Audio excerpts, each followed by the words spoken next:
welcome to the chat. I'm Chiara Mussolino, and today I've got your interesting question. So it's a good one. So during these COVID times, what has been a positive outcome that you've taken from this whole experience? Who wants to start? I'll start. I think one of the most positive outcomes of this whole experience is that I spent a lot of quality time with my family. And I've been going out for a lot of walks. That's good. That's the only thing I can do now. Exactly. Staying outside, getting outdoors, getting some fresh air. That's amazing. Yeah, no, I would agree. I think that, one of the greatest things that's come from it is Zooming. The fact that we are able to stop all of these extraneous trips that we take for business and running around and the busyness that has become so, popular that, if you're not busy, you're obviously not successful or you're not getting anywhere.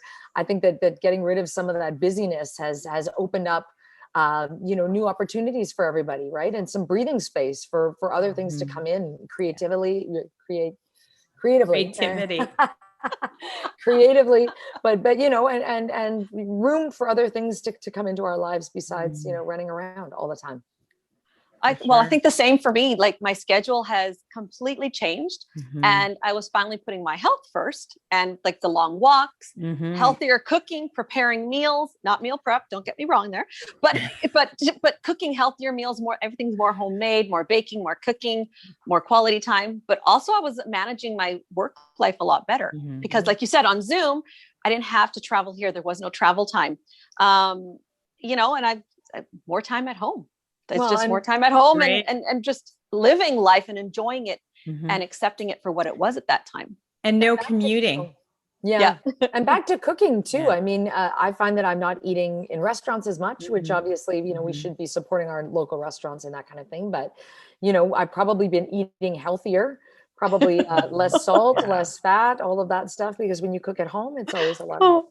Exactly. And it was a lot easier, like for me with kids at home, sorry, kids can't go anywhere. So there was a lot of savings that way. I didn't have to, go take them out for dinner. And we didn't do a lot of ordering in because I was home so I could cook and I put them to work too. So they were getting more involved in learning, how to deal with it and just more accommodating and being more respectful of people around us and what other people were going through as well. Cause we're all going through the same thing. And it seems like we've come full circle because it's been just over a year since this all went down and it feels like we're back to square one, but are we really? Because I don't know. I seem to be enjoying life more now than I did before. I've been doing a lot of home improvement too. It's great because there's a lot of opportunity to do some online learning that you normally wouldn't have if you're spending a lot of time commuting. True. You're spending more time at home enjoying things. Yeah. Okay. Now, if there was anything negative on this, like what would it be? Not seeing I know my for me, friends. I think for me, it was socializing. Yeah. Seeing my friends and family and not being at that time that we couldn't see anybody. I couldn't understand and wrap my head around it. And the bubble being so small too. Yeah. I mean, all of your kind of peripheral friends. I mean, I know. Same ones over and over again, which is exactly. And then when we finally see the light at the end of the tunnel, Whistler happens, Big White happens. Yeah. Like it's just, I'm like, we were so close. And then, life happens. What do you guys think about the Whistler Big White thing? Fiasco.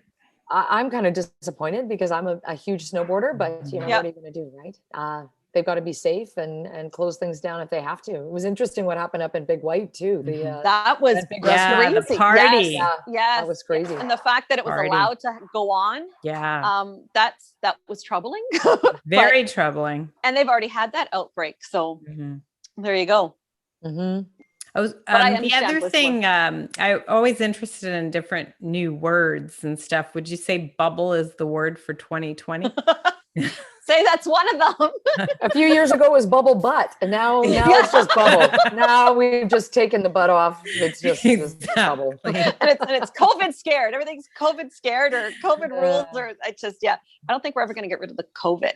So what's one last thing you guys want to talk about? And well, what has it done for relationships? I mean, has anyone shacked it up just because it's convenient during COVID? I mean, is it just, we might as well just. I started on the dating sites because there was nothing else to do. Can't say that I'm loving it or loved it, but I guess trying some way to get some kind of connection with other people my own age versus my children. That's Well, just kind of think, my you know, thing, there's no right? pressure to sleep on the first date. No, exactly. Because there's That Zoom glory dates, holes, Zoom you know, dates. glory holes. Yeah, that was pretty funny when that was. Oh, yeah, that mentioned. totally Oh my was. I God. laughed so hard. Yeah, I was like, Yeah. really. Anyway, well, Well, good chatting with you, ladies. nice to chat with you, Yeah. ladies. Like, Until COVID, we'll eventually do this live. I'm sure. Like we'll all be in the same room. and that will For be awesome. sure. That It'll will be be Till very cool then, to meet yeah. all of you in person. All Yeah. right. So well, till then, like, To and them. share our videos and give us our comments and see what you think about, or if you have any questions for us. Okay. Bye for Bye. now. Bye. Bye.